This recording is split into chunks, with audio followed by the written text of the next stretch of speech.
स्वाध्याय इयत्ता 10वी विषय राज्यशास्त्र पाठ 4 सामाजिक व राजकीय चळवळी। प्रश्न पहिला, दिलेल्या पर्यायांपैकी योग्य पर्याय निवडून विधाने पूर्ण करा। 1. शेतकरी चळवळीची रिकामी जागा ही प्रमुख मागणी आहे। अ. वन जमिनीवर लागवड करण्याचा अधिकार मिळावा। ब. शेतमालाला योग्य भाव मिळावा। क. ग्राहकांचे संरक्षण करणे। ड. धरणे बांधावीत। शेतकरी चळवळीची शेतमालाला योग्य भाव मिळावा ही प्रमुख मागणी आहे।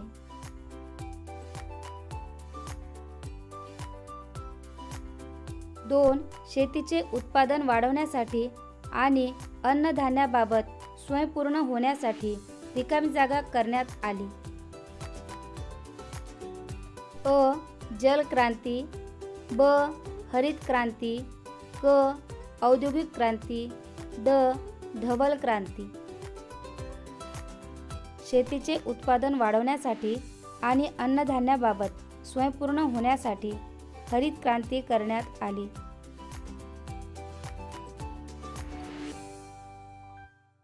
प्रश्न दुसरा, टिपा लिहा। 1. आदिवासी चळवळ।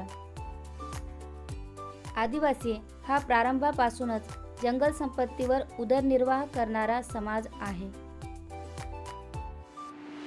ब्रिटिशांनी आदिवासींच्या जंगल संपत्तीच्या अधिकारावरच गदा आणल्याने कोलाम, गोंड, संथाळ, मुंडा यासारख्या आदिवासींनी ब्रिटिशांविरुद्ध ठिकठिकाणी उठाव केले होते।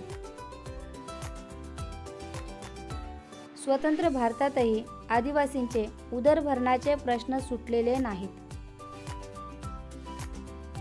वन जमिनीवरील त्यांचे हक्क, वनातील उत्पादने गोळा करण्याचे व वन जमिनीवर लागवड करण्याचे त्यांचे हक्क मान्य केले जात नाहीत। त्यामुळे अनेक ठिकाणी आदिवासींची आंदोलने अद्यापही चालू आहेत। 2. कामगार चळवळ। 1850 नंतर भारतात कापड गिरण्या, रेल्वे कंपन्या असे उद्योग सुरू झाले। या औद्योगिकीकरणामुळे देशात कामगारांचा मोठा वर्ग निर्माण झाला। पुढे त्यांच्या समस्या वाढल्या। या समस्या सोडवण्यासाठी 1920 मध्ये all India trade union Congress स्थापन होऊन कामगार चळवळी जोम धरू लागल्या। स्वातंत्र्योत्तर काळातही कामगारांचे प्रश्न सोडवण्यासाठी अनेक युनियन्सची स्थापना झाली। 1960 ते 1980 पर्यंत कामगार चळवळींचा प्रभाव होता।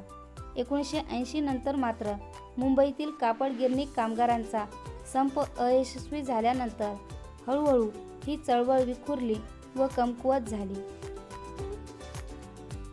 जागतिकीकरण आणि कंत्राटी कामगार पद्धतीने कामगार चळवळीवर मोठा आघात झाला आहे। प्रश्न तिसरा, खालील प्रश्नांची थोडक्यात उत्तरे लिहा। 1. पर्यावरण चळवळीचे कार्य स्पष्ट करा। पर्यावरणाचा ऱ्हास ही केवळ भारताचीच नव्हे तर जागतिक समस्या बनली आहे। पर्यावरणाचा ऱ्हास थांबवावा आणि शाश्वत विकासाकडे जगाची वाटचाल व्हावी यासाठी पॅरिस, रिओ अशा ठिकाणी जागतिक पर्यावरण परिषदा घेतल्या गेल्या। भारतातही पर्यावरणातील विविध घटकांच्या सुधारणेसाठी अनेक चळवळी सक्रिय आहेत। चिपको सारखे वृक्ष संवर्धन व संरक्षणासाठीचे आंदोलन, नमामि गंगेसारखे गंगा नदी शुद्धीकरण आंदोलन, हरित क्रांती, जैवविविधतेचे संरक्षण यासारख्या अनेक आंदोलनांनी व चळवळींनी पर्यावरण रक्षणाचे फार मोठे कार्य केले आहे। 2. भारतातील शेतकरी चळवळीचे स्वरूप स्पष्ट करा। स्वातंत्र्यपूर्व काळातच शेतीविरोधी धोरणामुळे भारतीय शेतकरी संघटित होऊन चळवळी करू लागला होता.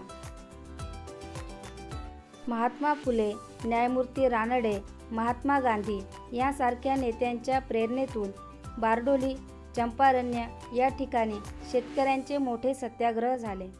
किसान सभेसारख्या संघटना स्थापन झाल्या.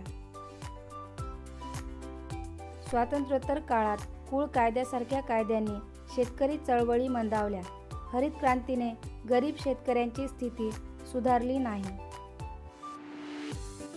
शेतीमालाला योग्य भाव मिळावा, कर्जमुक्ती आणि स्वामीनाथन आयोगाच्या शिफारशी स्वीकाराव्यात म्हणून शेतकरी चळवळी पुन्हा जोर धरू लागल्या आहेत. 3. स्वातंत्र्यपूर्व काळात स्त्री चळवळी कोणत्या सुधारणांसाठी लढत होत्या? स्वातंत्र्यपूर्व काळात पुढील सुधारणांसाठी स्त्री चळवळी लढत होत्या. स्त्रियांवरील होणारा अन्याय दूर व्हावा, स्त्रियांचे शोषण थांबून त्यांना सन्मानाने जगता यावे, सार्वजनिक जीवनात स्त्रियांना सन्मानाने जगता यावे, सती प्रथा, विधवांची उपेक्षा, बहुपत्नी विवाह पद्धती, बालविवाह प्रथा इत्यादी सामाजिक प्रथा नष्ट व्हाव्यात. स्त्री शिक्षण, स्त्रियांना मतदानाचा अधिकार, विधवा पुनर्विवाह अशा अनेक सुधारणा व्हाव्यात. प्रश्न 4. खालील विधाने सकारण स्पष्ट करा. 1. लोकशाहीमध्ये चळवळींना फार महत्त्व असते. हे विधान बरोबर आहे, कारण सार्वजनिक प्रश्नांच्या निराकरणासाठी एक वा अनेक व्यक्ती संघटित होऊन सामूहिक आंदोलन उभे करतात. सामाजिक प्रश्नासंदर्भातील सर्व माहिती आंदोलनातील कार्यकर्ते शासनाला देत असतात. चळवळीच्या वाढत्या प्रभावामुळे शासनाला त्याची दखल घ्यावीच लागते. शासनाच्या निर्णयांना, धोरणांना विरोध करण्यासाठी चळवळी उभ्या राहतात. लोकशाही पद्धतीतच जनतेला प्रतिकार करण्याचा हक्क असतो, म्हणून लोकशाहीमध्ये चळवळींना फार महत्त्व असते. 2. चळवळीला खंबीर नेतृत्वाची गरज नसते. हे विधान चूक आहे, कारण कोणतीही चळवळ नेतृत्वामुळेच क्रियाशील राहते आणि व्यापक बनते. चळवळीचे यशापयशही खंबीर नेतृत्वावरच अवलंबून असते. चळवळीचा कार्यक्रम, आंदोलनाची दिशा आणि तीव्रता केव्हा कमी अधिक करायची याबाबत खंबीर नेतृत्वच योग्य निर्णय घेऊ शकते. खंबीर नेतृत्वच लोकांपर्यंत पोहोचून जनाधार मिळवू शकते व चळवळीची परिणामकारकता वाढवू शकते. म्हणून चळवळीला खंबीर नेतृत्वाची गरज असते.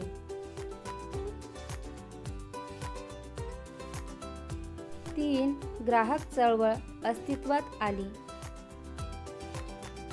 हे विधान बरोबर आहे, कारण अर्थव्यवस्थेतील बदलांचा आणि बदललेल्या समाजव्यवस्थेचा ग्राहकांवर परिणाम होत असतो.